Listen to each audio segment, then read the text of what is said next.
Yeah. So, ganun nagsisimula yung umaga ko, guys. No? So, ayan, buhay na yung PC natin. So, today is buhayin lang muna natin yung mouse, syempre. Okay, so today is September 4, 2023. Ayan. So, ayan. So, yan. Bakit ako bablog ngayon? Kasi meron tayo ditong bagong package. Diba? Buksan natin yan in a bit. So, ayan. Transition muna in 3, 2. Okay, so today is medyo maulan. It is September 4, 2023 again. And, ayun, that is basically how I start my day. Gumigising, nagpe-pray saglit, and then I read myself affirmations. Diba? Mahalaga yan. If hindi nyo pinapractice yun, try nyo sigurong i-practice yun. And then basically, after ko mag-self-affirmation is mag-iinom ako saglit, maghihilamos, and then mag-workout. Hindi ko alam kung pansin nyo, basta nag-workout ako ay kung I think nabanggit ko na rin sa recent videos na may ginagaya tayo na YouTuber si Grow with Joe. Prescribed yan ng aking girlfriend, no? So I suggest i-try nyo. Although hindi mabilis yung resulta, pero meron gradual process, and it boosts not only your physical health pero pati yung mental health nyo, di ba? Nakaka-confident sa sarili kahit na hindi kayo masyadong mabilis pumayat, at least nakakakita kayo ng progress, no? And then right after that, nakita nyo siguro nagpipicture ako ng sarili. I do it parang pinaka-attendance ko na nag-workout ako for today, para may nakikita akong evidence na araw-araw meron akong progress na nagagawa para sa sarili ko. And then right after that, ito na, timpla ko na itong chocolate drink. And then bago, kasi ang sunod talaga doon is magbabasa ako. Pero dahil nga wala pa tayong bagong libro, ito yon yung package na yon. Samahan nyo ako magbukas ngayon. Unbox muna natin siya bago ko basahin at coveran, no? And then ito pa, isa pang bagay na baka hindi nyo pinapractice na I suggest gawin nyo din is ito, meron kayo dapat planner. Ayan, so itong planner na to, schedule ko for the week is nagawa ko na noong Saturday morning o Saturday evening. I think Saturday evening ginawa ko siya for the whole week. So meron pa mga spaces dyan kung sakaling meron akong gustong idagdag, pwede ko silang lagyan pa ng space. So okay lang na naka-blurred para di nyo makita yung ginagawa ko. Tapos ito din, ilagay din ako dito ng 1 rice per meal challenge. So anong sense nito? Bakit mahalaga na meron kayong planner? Kasi para on track kayo, alam nyo yung mga kailangan nyong gawin, priorities. Kung may kailangan kayong bayaran na bills, most probably hindi nyo na makakalimutan. Basta isulat nyo dito sa planner. At syempre, titignan nyo itong planner. Bobo ka naman pag nagsulat ka pero di mo ginamit, diba? So ayun lang, siguro pwede na tayong unbox, no? So transition na ulit in 3, 2. Ayun. So guys, ito na nga yung order ko na libro, 'di ba? So this is 5 books. Nilima ko na agad para mabilis. So sasamahan niyo ako mag-unbox. Hindi ko alam kung paano ko i-unbox na makikita niyo, pero gagawin ko 'yan ng paraan. Ayan dito. So itong libro na to is 5, The Daily Stoic. Hindi ko pa siya nababasa kahit PDF form, kaya in-order ko. And then Subtle Art of Not Giving a FUCK, nabasa ko na siya in PDF form. Gusto ko lang ulit bilhin in a book form. And then may kasama siyang The World is yung kasunod niya, The World is FUCKED. So hindi ko pa siya nababasa, kaya binili ko na din, in-order ko na.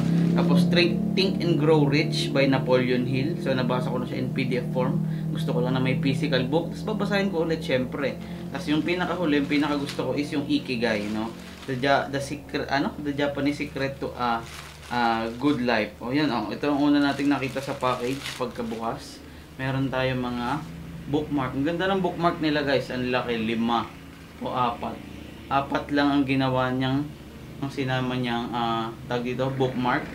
Kasi 4 na order doon. Yung Subtle Art is magkasama siya sa isang order. So sana kompleto siya, kasi ang sabi ni seller, kinausap ko siya, ay naka-pre-order daw yung Ikigai. So tingnan natin, no? Buksan natin to. Ayun, naka-tape siya ng malala. Tape malala. Ayan. Para makita nyo na walang daya ang ating pagbubukas. Kabayo mo. O yun, 5 siya, guys. 5 siya. Nakikita ko na 5. Ayan, 5. Ayan, 5. Ayan siya, guys, 5, no? So I had to cut the video kasi baka biglang hindi mag-save, minsan nagko-corrupt siya. So discarding pogi na lang. So 5 yung libro natin. So good siya. Ayan, ang gaganda. Buksan natin to. So, siguro di ko napapakita kung paano ko kukuberan. Siyempre. Diba? Pero ito sila. Ito na. Ito yung The Daily Stoic. Ayan. And then, ito, Everything SFUCKED. Tapos, this is the Subtle Art. Ayan, bago din. Tapos ito ang pinakagusto ko talagang basahin, Ikigai. Ayan, nandito na siya. So, maraming salamat kay seller. Tapos, ito pa, Think and Grow Rich. So, alisan ko lang muna sila ng balot, yung mga plastic. Tapos, babalikan ko kayo. Tingnan natin yung mga page nila kung magaganda.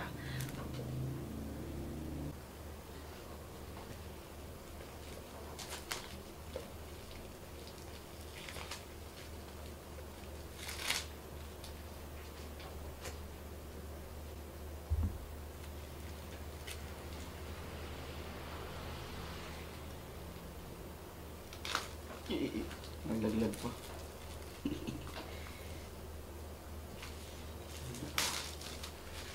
Ikigai, Unwrapped.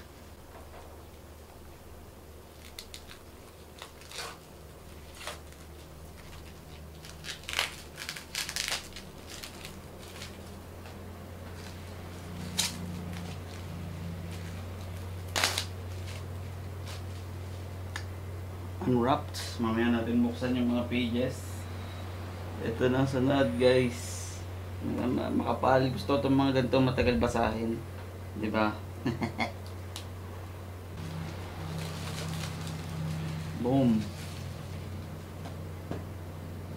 Last unwrap.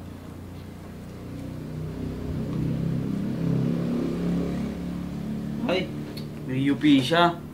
Pero sana maayos, medyo parang medyo nabasa. Kasi kumulot, di ba? Pero unwrap natin, guys. Ayan, bukas na siya mag-isa. Siguro nag-moist. Kukuberan ko naman yan para matibay sila. Siguro naman di ko napapakita sa inyo yung pagko-cover, no? Kasi cover lang naman. Ang ganda nito.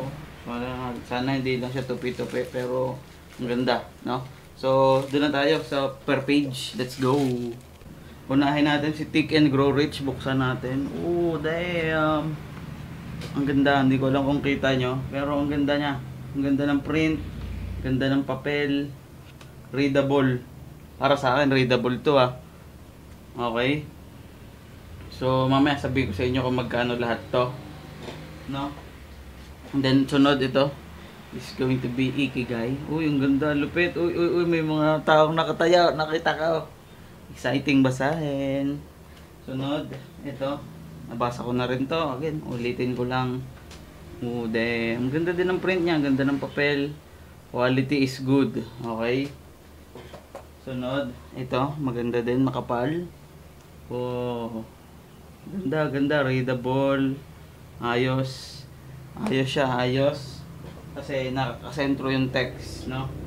Tapos ito, Daily Stoic, yung medyo kulot-kulot. Hindi ko lang kung kita sa camera kung napipick up niya, pero yan, may guhit-guhit siya dito parang na fold-fold.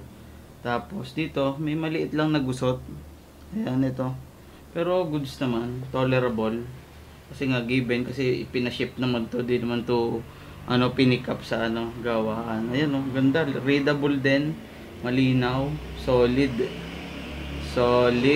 Ganda. So, yun lang. Maraming salamat kay seller. Again, this is not sponsored. So, I have here like 5 books. So, magkano sila? Ang total nito ay 641. Itong 5, bale, 654. Kasama ang shipping fee. So, kung gusto nyong bumili, sa Shopee ko to binili. Hanapin nyo na lang doon para na kayo humanap. Kasi nga, di naman ito sponsored. So, di natin babanggitin yung shop. Pero, again, all in all, good quality. Slim to none na damages. Maraming salamat kay seller. Syempre sa inyo din sa pagnood. So hindi ko napapakita kung paano ko to coveran, no? Pero ayan, marami na akong libro dito, no? So sa previous video siguro lagi ko sa pinned section yung mga nauna kong libro na binili, na nire-read, no? So ayun, maraming salamat sa pagnood. Huwag niyo kalimutan mag-like, mag-subscribe kayo kung gusto niyo. Again, this is my life, this is me, no? Yun lang. Bye-bye. Thank you.